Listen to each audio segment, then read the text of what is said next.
This tutorial is going to be a quick start for Haxe, just getting up and running, downloading, installing, and working around the gotchas that can come with that.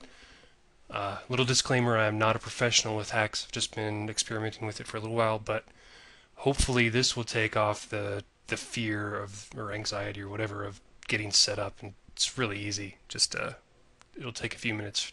So I'm going to hop over to the download page and we'll get started. Okay, so we're going to have to actually download Haxe and install it. So I'm just going to click on the Windows installer, click Save, let Firefox do its downloading thing, and downloads really quick. And what you don't want to do is that you don't want to just double click on it and run it, because you're actually going to have to open the file. Switch over to my downloads folder. And in Windows, Vista 7, you have to run as administrator, because it's going to install into your program files directory, which require administrative rights. So, just a little gotcha: if you try and download and install, you're going to run into that hiccup. It would be right around after this Haxe stuff is done downloading. So it's going to get all the latest Haxe and eco code. I could probably fast forward through this stuff in the video, but whatever. It shouldn't take too much longer. Go, go, go.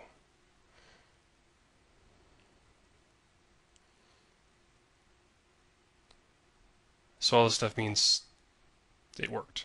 If you didn't run with administrative rights, it would have failed. So now I've got Haxe installed. So now I can hop over to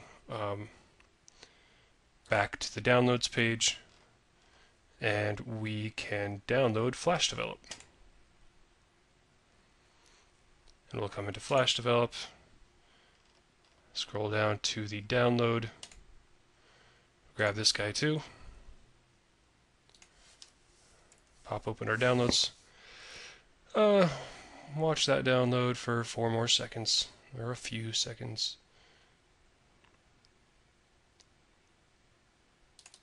And we'll install this guy as normal.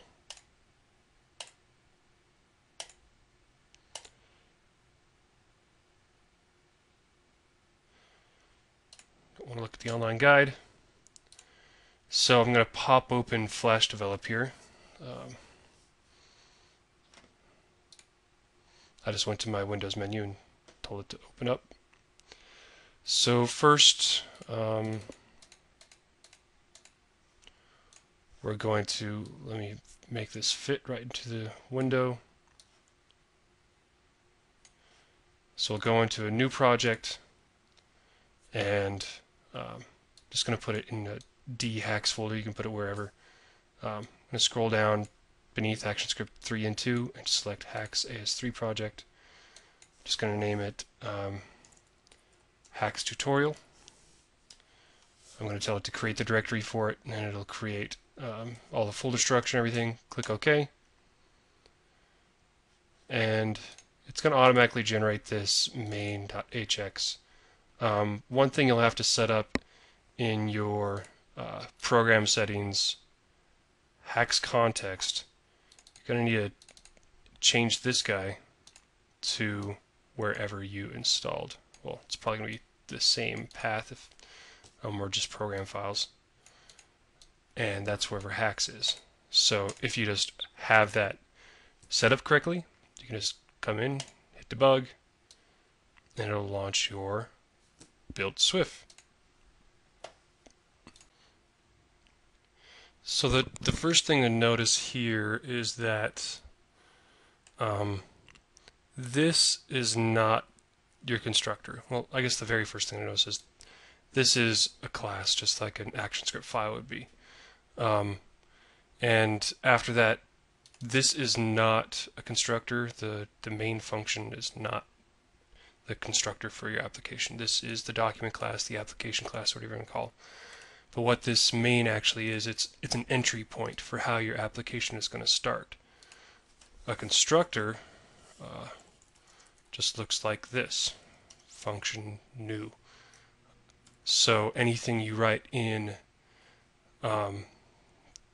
this new function is, or your constructor is what's going to be executed once your class is instantiated. So this entry point, this static function main, what you're going to need to do for anything to work in your main class is actually create an instance of your main class in this entry point. And we can do this just by going var m is new main. And then if we trace it out here, say, hi, I'm a main. And you debug it, you'll get your Swift, and the trace statements in Haxe will appear on top of your Swift. So you'll say, hi, I'm a main. So we're actually creating an instance of this class in this entry point. This is kind of a newer concept for ActionScript 3 developers. So also within the entry point, kind of a common thing to do is to set up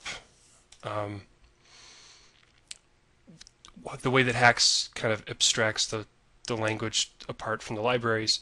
You actually have to reference the stage, or kind of the stage object, by referencing flash lib current, and you'll see that that import automatically replace that there.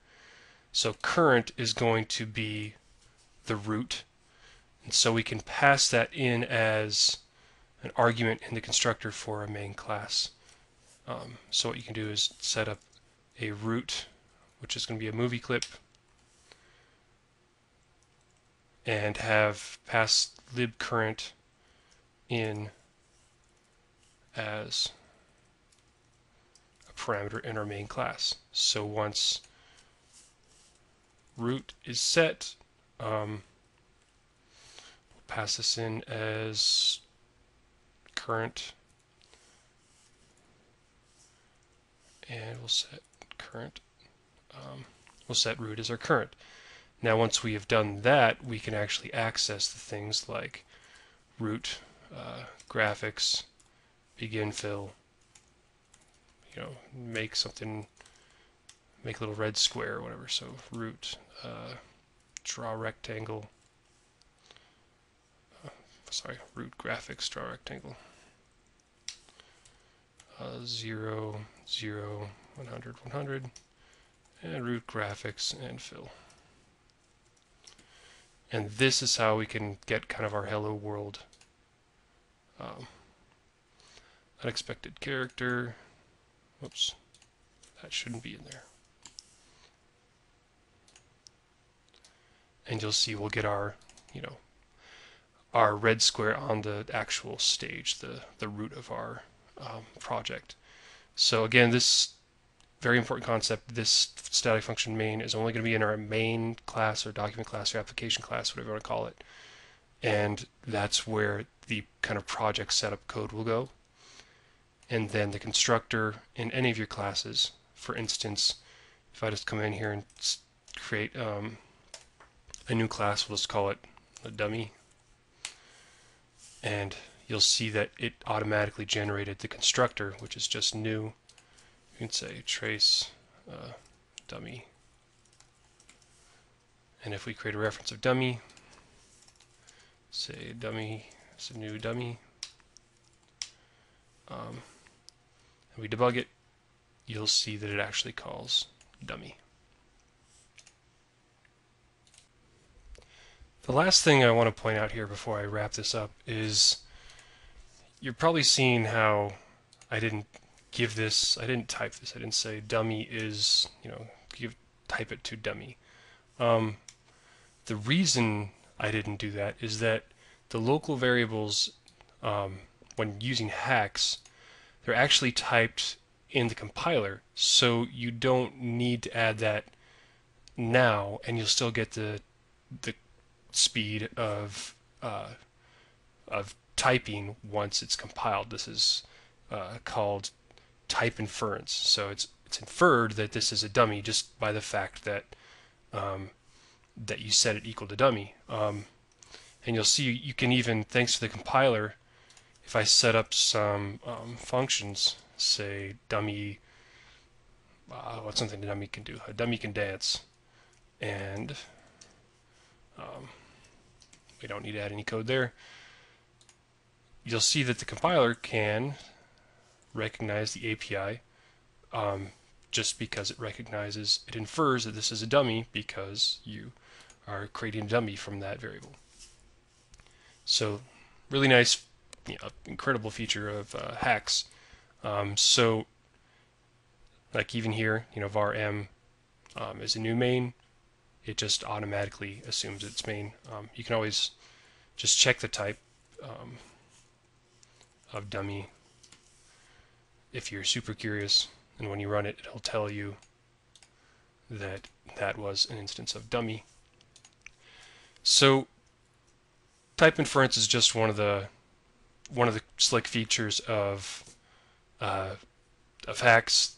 There are many other features depending on how well this tutorial is received. I could definitely go into those. But kind of lastly, everything else beyond this point starts to work as expected. So let's make dummy a clickable object. I mean, that's something you do quite often in Flash, just to show how similar it is. So I'm just going to grab this drawing code. I'll drop it in the constructor.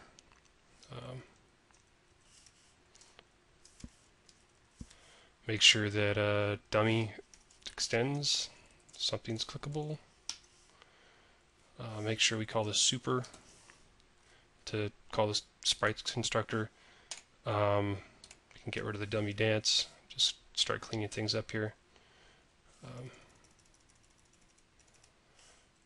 And once the dummy is created, and I don't need that anymore, we could just do root add child dummy, and then we can set up things like dummy add event listener. I think I'm going to have to type the full path. Events mouse event click on click will be our handler.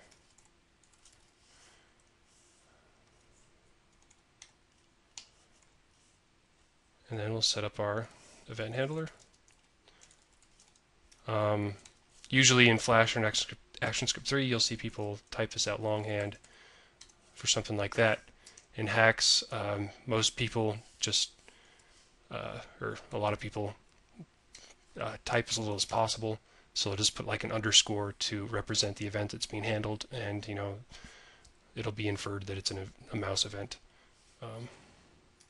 So we can, trace out dummy was clicked. And you'll see dummy was added, and every time I click him, it'll say dummy was clicked. Hopefully this has been helpful. Haxe is an amazing language. It's really a step above and beyond ActionScript 3. There are many, many more features depending on if people are really, really interested, or if this is a well-received tutorial. I can probably make more to explain what else you can do with the Haxe language. So there you go.